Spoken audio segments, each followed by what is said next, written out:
5 minute में 25 खबरें आप देख रहे थे। आपके साथ मैं हूं कंचन डोगरा नेगी और आज का दिन बहुत ही खूबसूरत।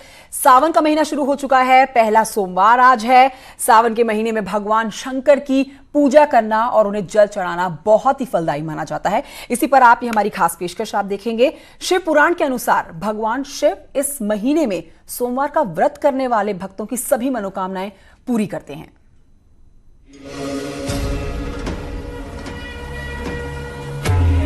मॉनसून की पहली फुहार और सावन के महीने का आगमन काफी सुखद एहसास है। सावन का पहला सोमवार 6 जुलाई को पड़ा है। श्रावण मास की शुरुआत भी इसी दिन से हो रही है।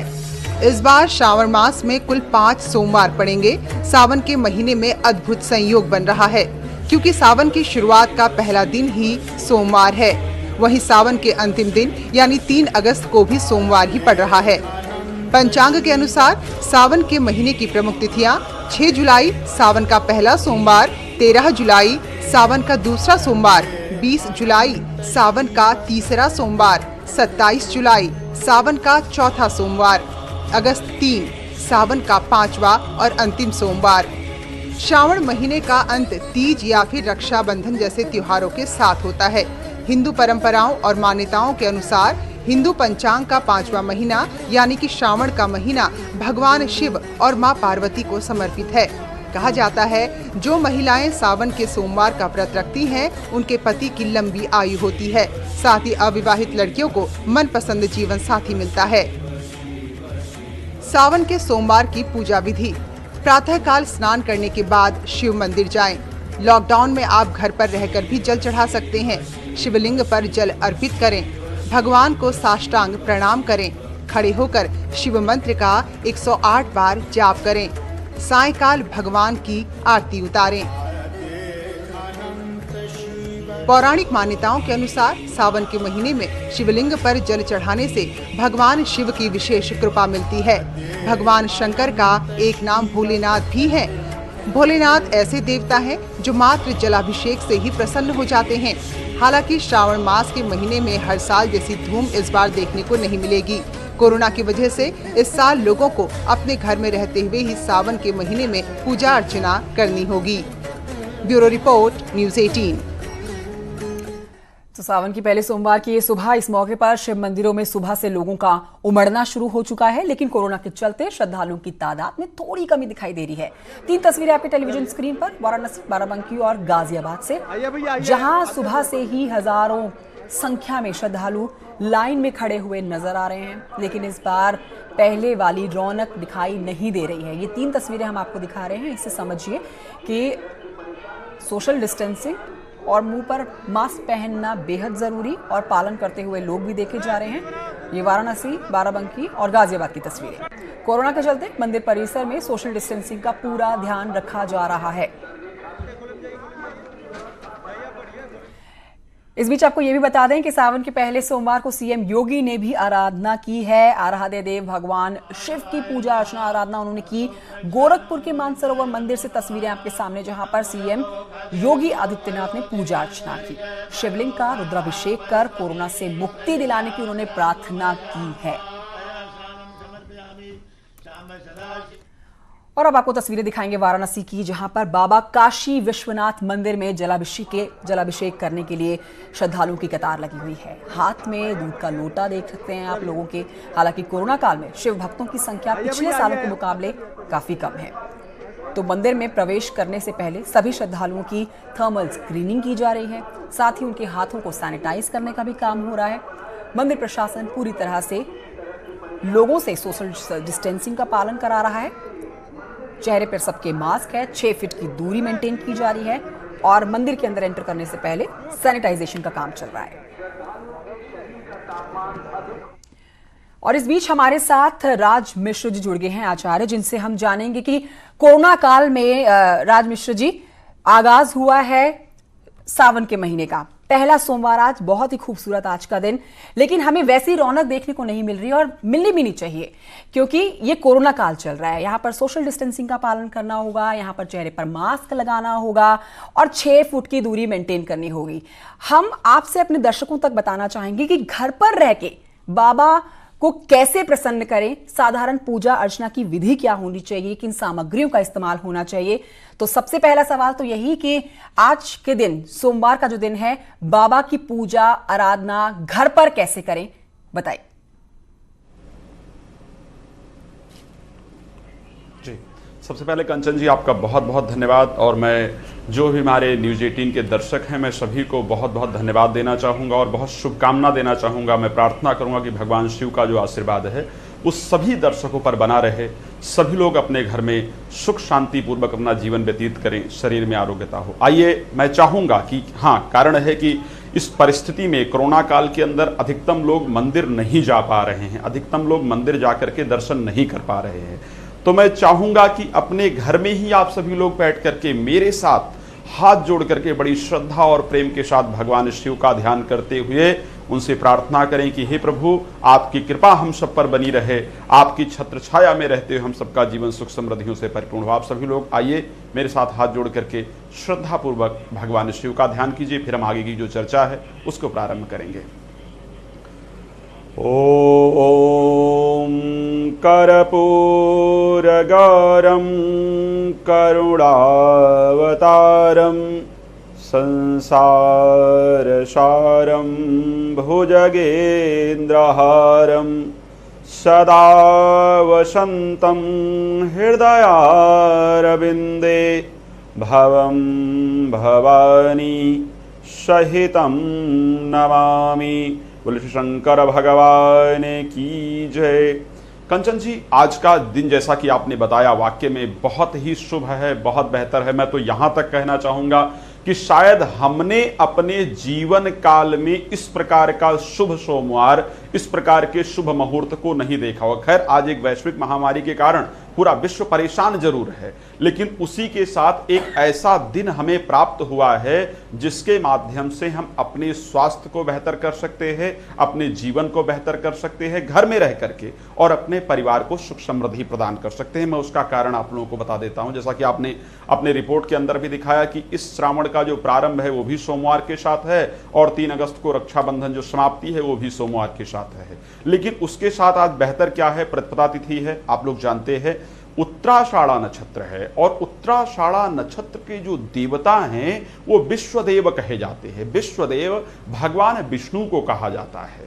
तो आज एक ऐसा दिन है जिस दिन भगवान विष्णु और भगवान शिव दोनों की आराधना हम एक साथ कर सकते हैं। और आप लोग जानते हैं कि भगवान शिव शरीर की आरोग्यता को देने वाले, आयु में वृद्धि करने वाले संहारकर्ता माने जाते हैं इस संसार के, और भगवान विष्णु इस संसार के पालन करता है। तो संसार के लिए, हमारे घर के लिए जो आर्थिक परिस्थितियां होती है, परिवार का जो प्रेम होता है, ये सारी चीजें हमें भगवान विष्णु से प्राप्त होती है। तो आज इन दोनों देवताओं की आराधना एक साथ करने का जो सौभाग्य है वो हम सबको मिला है। और अगर इस नियम को हम सही से पालन करें, इस सौभाग्य को हम सही तरीके से पालन करें, तो निश्चित रूप से हम अपने जीवन को सही मार्ग पर ले जा सकते हैं, परिवार को सही मार्ग पर ले जा सकते हैं। अब रही बात की, हाँ, परिस्थितियां खराब है, हम अधिकतम लोग मंदिर नहीं जा पा रहे, तो घर में रह करके कैसे पूजा करें। श्री रामचरितमानस के अंतर्गत गोस्वामी तुलसीदास जी ने कहा है कि देव न दूजब संभुजस और जो नर कर विश्वास। भगवान शिव ऐसा देवता इस संसार में कोई नहीं है यदि हम विश्वास पूर्वक उनकी पूजा करें। और उसके साथ सुंदर कांड के दोहा नंबर 42 पर भगवान राम ने अपने मुख से एक बहुत सुंदर चौपाई कही थी। भगवान शिव ने माता पार्वती को इस चौपाई को सुनाया था कि निर्मल जन मन सो मोहि पावा और मोहि कपट छल छिद्र न भावा। भगवान कहते हैं ऐसी आवश्यकता नहीं है कि आपके पास बहुत सारी पूजा सामग्री हो तो ही आप मेरी आराधना करेंगे और मैं प्रसन्न होऊंगा, या आप बहुत समय तक बैठ करके मेरी पूजा करेंगे तो मैं प्रसन्न होऊंगा। इसके कुछ प्रत्यक्ष उदाहरण हमें प्राप्त होते हैं। विदुर जी के घर में आपने देखा होगा, भगवान कृष्ण गए तो विदुरानी ने केले छील करके फेंक दिए, छिलका उठाकर पकड़ा दिया। प्रेम में इतनी ज्यादा जो है वो भाव विभोर हो गई थी। शबरी के यहाँ भगवान राम गए तो जूठा बेर उठा करके खिलाया और भगवान राम ने बड़े प्रेम से खाया।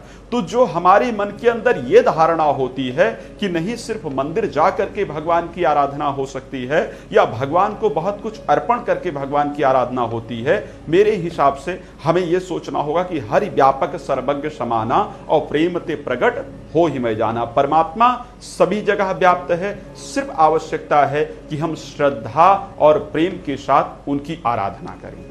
अब अगर आज हम घर में रह रहे हैं तो हमें किस प्रकार उनकी आराधना करनी चाहिए? सबसे पहले आज जो पूजन का दिवस है उसमें ईशान कोण की तरफ हमें मुख करके पूजा करने की आवश्यकता है।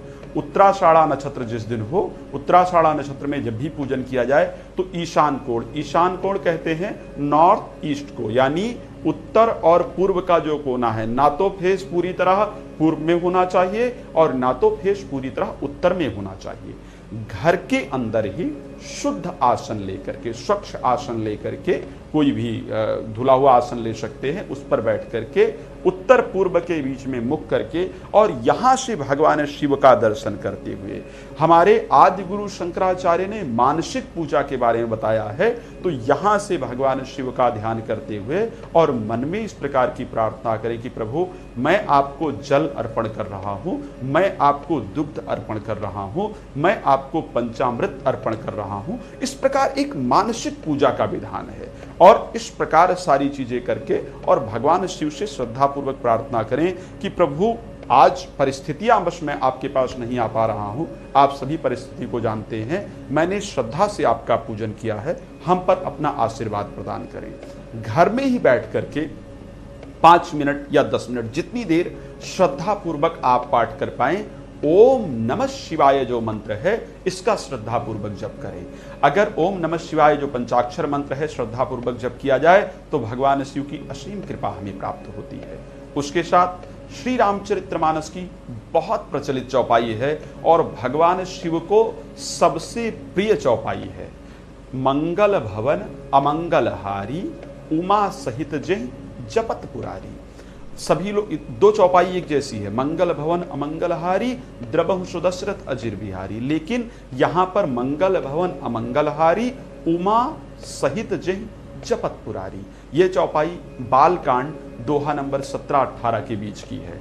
तो अगर श्रद्धा पूर्वक हम भगवान शिव का स्मरण करने के बाद इस चौपाई का पाठ करें तो भगवान शिव की उतनी ही कृपा हमें हमारे घर के अंदर प्राप्त होगी या हमारे दफ्तर के अंदर प्राप्त होगी जितनी हम भगवान शिव के मंदिर में जाकर के उनकी पूजा करते हैं। तो ऐसा बिल्कुल भी नहीं है कि कोरोना काल में हम मंदिर नहीं जा सकते तो भगवान की पूजा का लाभ नहीं ले सकते हैं। हम बिल्कुल लाभ ले सकते हैं, सिर्फ निर्मल मन से कहीं भी बैठ करके भगवान शिव को याद किया जाए। जी कंचन जी, हम हेलो जी आचार्य जी, आवाज आ रही है मेरी आप तक? जी आचार्य जी, एक बात तो वाकई में मानने वाली है कि हम अनलॉक होके भी लॉक होके घर में भगवान भोले को बेहद आसानी से प्रसन्न कर सकते हैं, लेकिन हम उन लोगों को भी गलत नहीं बोलेंगे जो अपने घरों से बाहर निकले हैं और भोले भंडारी को जल चढ़ाने के लिए मंदिर पहुंचे हैं, क्योंकि जगह जगह से जो तस्वीरें सामने आ रही हैं उसमें लोग सोशल डिस्टेंसिंग का पालन भी कर रहे हैं, मास्क भी पहना हुआ है। लेकिन आपने बहुत ही साधारण सी विधि बताई और जल चढ़ाने की जो बात आपने करी उसमें एक थोड़ा सा कंफ्यूजन यहाँ पर है कि जल कैसे चढ़ाया जाए, क्योंकि सबसे महत्वपूर्ण जो रोल अदा करता है वो भोले भंडारी को जल चढ़ा के ही प्रसन्न किया जा सकता है।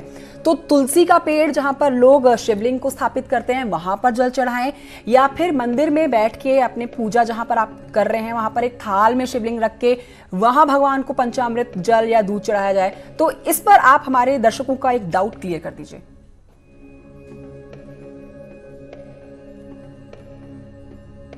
शास्त्र कहता है कि देश काल अवसर अनुहारी, जिस प्रकार की परिस्थिति हो उस प्रकार की परिस्थिति में हमें पूजन करना चाहिए।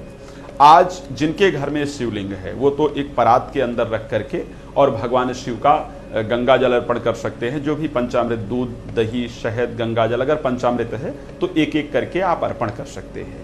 लेकिन ये दूध, दही, शहद सारी पंचामृत नहीं है तो जल शिवलिंग है तो घर में रख करके अर्पण कर सकते हैं। यदि आपके घर में शिवलिंग नहीं है तो पार्थिव पूजन का जो विधान है उसको शास्त्रों में बहुत विधिवत दर्शाया गया है। श्री रामचरितमानस के अंदर भी आप लोगों ने देखा होगा कि भगवान शिव जब लंका पर आक्रमण के लिए जा रहे थे, रामेश्वरम में उन्होंने शिवलिंग की स्थापना की। भगवान शिव के पास वहां शिवलिंग कोई थी नहीं, वहां रेत की शिवलिंग को स्थापित करके और भगवान राम ने उनकी पूजा की। इसी प्रकार मिट्टी, हमारे घर में गमला होता है, तुलसी का गमला जनरली हम सभी के घर में लगा होता है। तुलसी के नीचे की मिट्टी को लेकर के उसको शिवलिंग का आकार दे करके और एक थाली के अंदर रख करके श्रद्धा पूर्वक उसका पूजन करना पार्थिव पूजन की संज्ञा दी गई है। ये पूजन भगवान शिव को सबसे प्रिय है। आप लोग जितनी भी कथाओं में वर्णन सुनते हैं, पार्थिव पूजन का वर्णन जरूर आता है। तो इस शिवलिंग को रख करके उस पर जल इत्यादि चढ़ा करके श्रद्धा पूर्वक भगवान शिव की पूजा की जा सकती है। अगर मैं मान लेता हूं कि ठीक है, ये भी पॉसिबिलिटी नहीं है, समय इत्यादि नहीं है, तो भी आप तुलसी के वृक्ष पर भगवान शिव को जल अर्पण करके या बेल के वृक्ष पर भगवान शिव को अर्पण करके, जल अर्पण करके और भगवान शिव का ध्यान करते हुए प्रार्थना कर सकते हैं। मैं एक बात और आपको कहना चाहूंगा। आप लोगों ने गोस्वामी तुलसीदास जी की उपमा को सुनी होगी कि वृंदावन में दर्शन करने के लिए आए थे, बांके बिहारी जी को देख करके कहा कि राधा के संग बांसुरी में क्या लग रहे हो नाथ, लेकिन तुलसी यह सिर जब नवे जब धनुष बाण लियो हाथ। और कहा जाता है कि बांके बिहारी जी भगवान राम के रूप में गोस्वामी तुलसीदास जी को दिखे। तो इसीलिए यदि आप तुलसी पर भी जल चढ़ाते हैं और भगवान शिव या माता पार्वती का स्मरण करते हैं, ध्यान करते हैं, तो ऐसी परिस्थिति में निश्चित रूप से आपको भगवान शिव का आशीर्वाद प्राप्त होता है।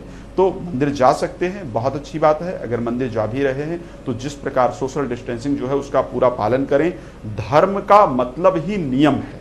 अगर हम किसी भी चीज का उल्लंघन करते हैं, कानून इत्यादि का उल्लंघन करते हैं, हम भारत की जो परिस्थितियां हैं, अपने देश की जो परिस्थिति, उसका पालन नहीं करते हैं, तो हमारे धर्म करने का फायदा नहीं है।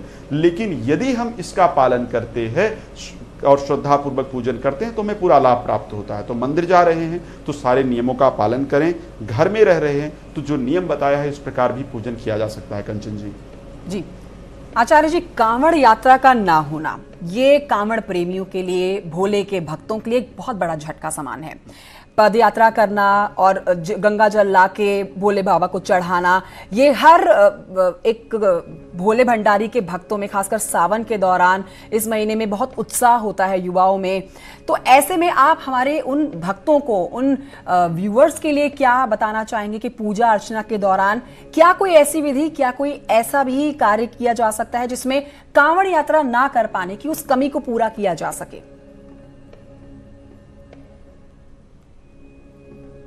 सबसे पहले क्या है कि मन में एक प्रकार की प्रार्थना कर लेना। ये शास्त्र कहता है कि आप जब घर से ये सोच लेते हैं कि मुझे पूजा के लिए निकलना है, तो आप जो पूजा का फल है वो पूरी तरह से प्राप्त कर पाते हैं। परमात्मा सब कुछ जानता है। परमात्मा ऐसा नहीं है कि जो किसी चीज को नहीं जानता है, और परमात्मा को हम पिता कहते हैं। तो अगर कारण बस परिस्थिति ऐसी है, परमात्मा भी नहीं चाहेंगे कि आप लोग नियमों को तोड़ करके, नियमों को ताक पर रख करके और कांवड़ से ला करके जल मुझे चढ़ाए और आप लोग अपने आप को कष्ट दें, और हो सकता है कि कारण बस आपके द्वारा और लोगों को दिक्कत हो। तो अगर घर में गंगा जल इत्यादि आपके रखा हुआ है तो श्रद्धा पूर्वक भगवान शिव को अर्पण करें। या अगर घर के अंदर गंगा जल नहीं है, आप हर महीने कांवड़ यात्रा लेकर के आते थे, तो बस एक चीज सोच लीजिए कि प्रति सोमवार को सुबह उठ करके श्रद्धा पूर्वक भगवान शिव को श्री रामचरितमानस के अंदर किष्किंधा कांड का सबसे अंतिम दोहा है, भव भेषज और तिनकर सकल मनोरथ सिद्ध करहि त्रिसराज। आप लोगों के पास सुंदरकांड की भी पुस्तकें होती हैं। सुंदरकांड में भी ये दोहा सबसे पहले ही स्टार्टिंग में, जहां पर संस्कृत का श्लोक प्रारंभ होता है, उससे पहले लिखा हुआ है।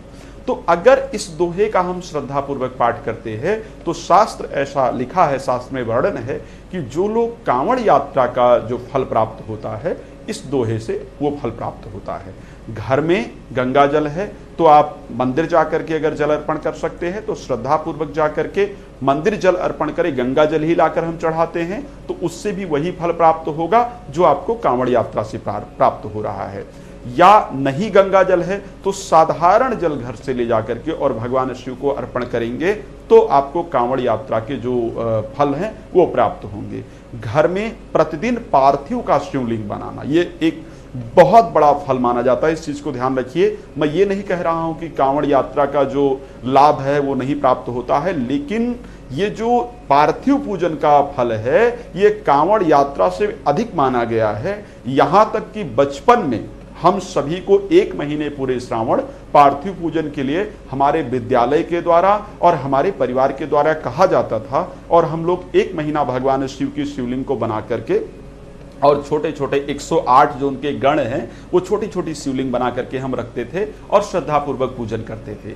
तो शास्त्र में ये विधान है पूरी तरह से कि इस पूजन से भगवान शिव की किसी भी पूजन से बड़ा फल प्राप्त होता है। तो अगर कांवड़ यात्रा नहीं कर पा रहे हैं तो आप लोग घर में ये भी साधारण प्रक्रिया अपना सकते हैं। इस प्रक्रिया को अगर अपनाएंगे तो बेहतर होगा। अब एक प्रश्न और भी उठता है कि आखिर हम उस शिवलिंग का क्या करें। तो प्रतिदिन आपने शिवलिंग बनाया, पूजन किया, फिर गमले के अंदर उसको उठाकर रख दिया, जल इत्यादि डाला, तो शिवलिंग आचार्य जी हमारे धारा में यानी मिट्टी में मिल गया। माफ कीजिए, आपको बीच में रोक रही हूँ और एक बहुत ही छोटा सा जवाब आपसे उन भक्तों के लिए जानना चाहूंगी जो हमारी ये विशेष कवरेज देख रहे होंगे और जिन्होंने उपवास रखा होगा, वो जरूर जानना चाहेंगे। उनके लिए आप 2 लाइनें बता दीजिए, बता कि आज किन बातों का ध्यान रखना है और कैसे अपने व्रत को पूरा करना है, थोड़ा जल्दी से।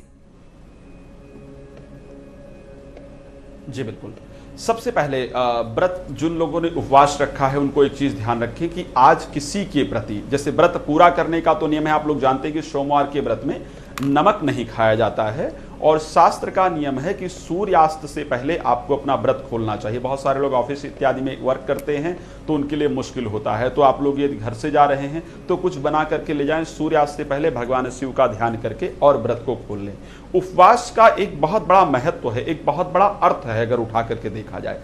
व्रत का नियम सिर्फ भूखे रहना नहीं है, व्रत का नियम है कि जो आपको सबसे प्रिय लगता है। आज आचार्य जी आपको बीच में रोक रही हूं, बहुत शुक्रिया आपका हमारे इस कार्यक्रम में आने के लिए। और आज सावन की शुरुआत होते पहले ही सोमवार के दिन विशेष बातें हमारे दर्शकों तक पहुंचाने के लिए, भोले बाबा के भक्तों तक पहुंचाने के लिए बहुत शुक्रिया आपका। और इसी के साथ हमारी खास पेशकश में इतना ही। आप देखते रहिए न्यूज़ 18।